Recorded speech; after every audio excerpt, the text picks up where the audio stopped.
আসসালামু আলাইকুম। এখন শুনবেন সংবাদ শিরোনাম। চাপে পড়ে মধ্যপ্রাচ্যে ৫,০০০ মেরিন সেনা ও নাবিক মোতায়েন করেছে যুক্তরাষ্ট্র। প্রয়োজনে ইরানের স্থল অভিযান চালাতে ইরানের ইসফাহান প্রদেশে যৌথ বাহিনীর হামলায় ১৫ জন নিহত। জবাবে মধ্যপ্রাচ্যে আঘাত হানছে মিসাইল ড্রোন। ভয়ঙ্কর হামলা সত্ত্বেও তেহরান দূরপাল্লার বাস ও গণপরিবহনে জ্বালানি তেলের রেশনিং ব্যবস্থা ওঠানো হয়নি এখনো। ডিজেল সংকটে দুশ্চিন্তায় মেহেরপুরের কৃষক। নির্বিচারে লেবাননের বেসামরিক স্থাপনায় হামলা চালাচ্ছে ইসরায়েল। শক্ত জবাব দিচ্ছে হিজবুল্লাহ। একের পর এক মিসাইল রকেট ছুড়ে। এতক্ষণ শুনছিলেন সংবাদ শিরোনাম। এখন শুনবেন বিস্তারিত। ইরানের বিরুদ্ধে যুদ্ধের চাপে পড়ে মধ্যপ্রাচ্যে অতিরিক্ত ৫,০০০ মেরিন সেনা ও নাবিক মোতায়েন করছে যুক্তরাষ্ট্র। একাধিক মার্কিন গণমাধ্যম এই তথ্য জানিয়েছে। সংশ্লিষ্ট কর্মকর্তাদের বরাতে বলা হয়, সেন্ট্রাল কমান্ডের অনুরোধে জাপান সহ অন্য এলাকায় মোতায়েনকৃত সেনা ও নাবিকদের সরিয়ে আনা হচ্ছে মধ্যপ্রাচ্যে, যাদের মোতায়েন করা হতে পারে অঞ্চলটিতে অবস্থানরত ৩টি যুদ্ধজাহাজে। ইরানের যুক্তরাষ্ট্র ও ইসরায়েল যৌথ অভিযান শুরুর আগেই সবচেয়ে বড় মার্কিন রণতরী জেরাল্ড আর ফোর্ড এবং ইউএসএস আব্রাহাম লিঙ্কন মোতায়েন সহ সামরিক উপস্থিতি বাড়ানো হয় পারস্য উপসাগরীয় এলাকায়। অপারেশন এপিক ফিউরিতে ইরানের সর্বোচ্চ নেতা আয়াতুল্লাহ আলী খামেনি ও শীর্ষ নেতারা নিহতের পরও আকাঙ্ক্ষা অনুযায়ী সুবিধা করতে পারছে না ওয়াশিংটন। বরং ইসরায়েলে এবং মধ্যপ্রাচ্যের একের পর এক মার্কিন ঘাঁটিতে তেহরানের পাল্টা হামলায় নাজেহাল দশায় ট্রাম্প প্রশাসন। এমন পরিস্থিতিতে অঞ্চলটিতে আরও প্রায় ৫,০০০ মেরিন সেনা ও নাবিক মোতায়েনের সিদ্ধান্ত নিয়েছে যুক্তরাষ্ট্র। কমপক্ষে ৩ জন মার্কিন কর্মকর্তার বরাতে এনবিসি নিউজ সহ বিভিন্ন গণমাধ্যম জানিয়েছে এ তথ্য। কর্মকর্তারা জানিয়েছেন, ইরানের সঙ্গে যুদ্ধ আরও ছড়িয়ে পড়ায় নেওয়া হচ্ছে বাড়তি পদক্ষেপ। দাবি, যুদ্ধ পরিকল্পনার অংশই ছিল প্রয়োজন অনুযায়ী ব্যবহারের জন্য মেরিন সেনাদের প্রস্তুত রাখা। আঞ্চলিক কমান্ডারদের জন্য সামরিক বিকল্প বাড়ানোই লক্ষ্য। মূলত অ্যাম্ফিবিয়াস রেডি গ্রুপ এআরজি এবং মেরিন এক্সপেডিশনারি ইউনিট এমইইউ এর সদস্য এই মেরিন সেনারা, যারা বর্তমানে জাপানে অবস্থানরত মার্কিন মেরিন কোরের একমাত্র স্থায়ী এমইইউ ইউনিটে মোতায়েন রয়েছে।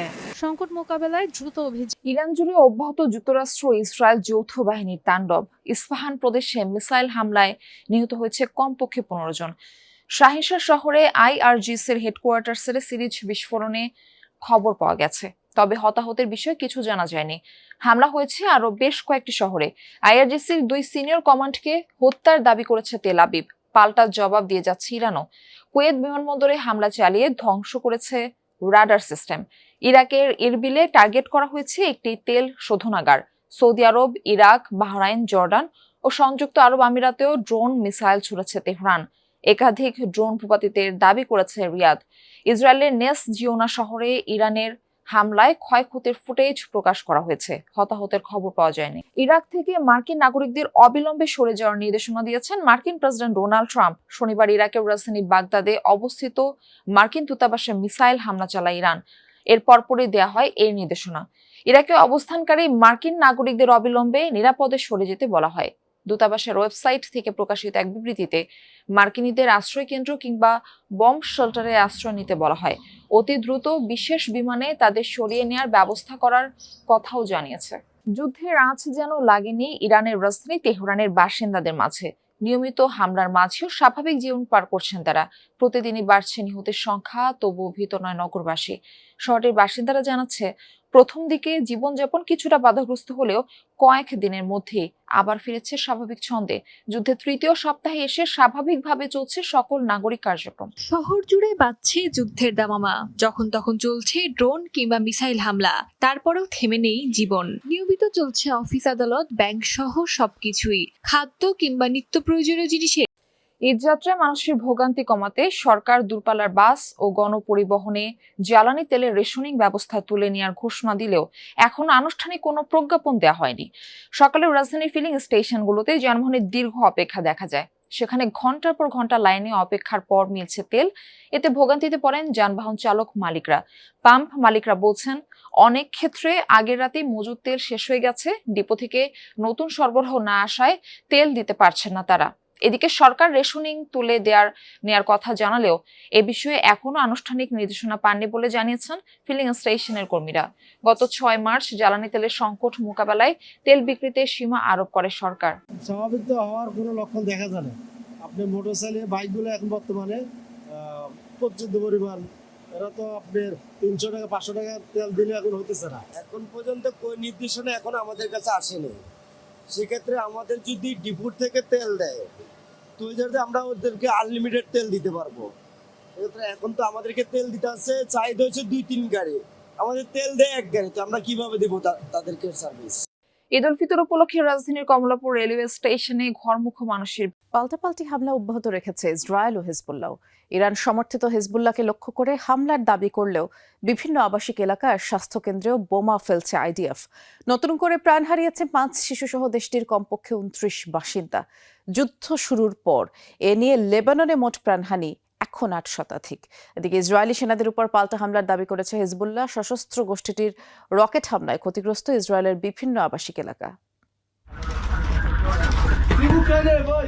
দক্ষিণ লেবাননের দৃশ্য এটি। রাতের আধারে এভাবেই দেশটির ভেতরে ঢুকে বিশেষ অভিযান চালাচ্ছে ইসরায়েলি ডিফেন্স ফোর্স আইডিএফ। ইরানের সাথে যুদ্ধ শুরুর পর থেকেই পার্শ্ববর্তী দেশ লেবাননেও অভিযান চালিয়ে আসছে ইসরায়েলি সেনাবাহিনী।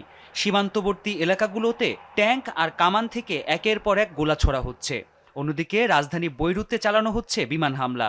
আইডিএফ এর দাবি 2 সপ্তাহে লেবাননের বিভিন্ন স্থানে হিজবুল্লাহর 1000-এরও বেশি টার্গেটে হামলা চালিয়েছে তারা। আইডিএফ লেবাননের লিতানি নদীর সেতু ধ্বংস করেছে। সেতুটি চলাচল আর দক্ষিণ লেবাননে অস্ত্র সরবরাহে ব্যবহার করত হিজবুল্লাহ। তবে এটা কেবল শুরু। ইসরায়েলের রকেট হামলার চড়া মূল্য দিতে হবে লেবাননকে। তবে হিজবুল্লাহর স্থাপনা টার্গেটের দাবি করা হলেও নির্বিচারে হামলা চালানো হচ্ছে বহু বেসামরিক স্থাপনায়। গুড়িয়ে দেওয়া হয়েছে হাসপাতাল আর আবাসিক এলাকা। হতাহতের শিকার হয়েছে শিশুসহ দেশটির বহু বাসিন্দা। এদিকে থেমে নেই হিজবুল্লাহ। ইসরায়েলের রাজধানী তেল আবিব লক্ষ্য করে রকেট হামলা অব্যাহত রেখেছে ইরান সমর্থিত সশস্ত্র গোষ্ঠীটি। উত্তর ইসরায়েলের সাফেদ আর মেতুলা সহ বেশ কয়েকটি শহরেও ক্ষেপণাস্ত্র হামলা হয়েছে। পাশাপাশি লেবাননে প্রবেশ করা ইসরায়েলি সেনাদের উপরেও দফায় দফায় হামলা চালিয়েছে হিজবুল্লাহ।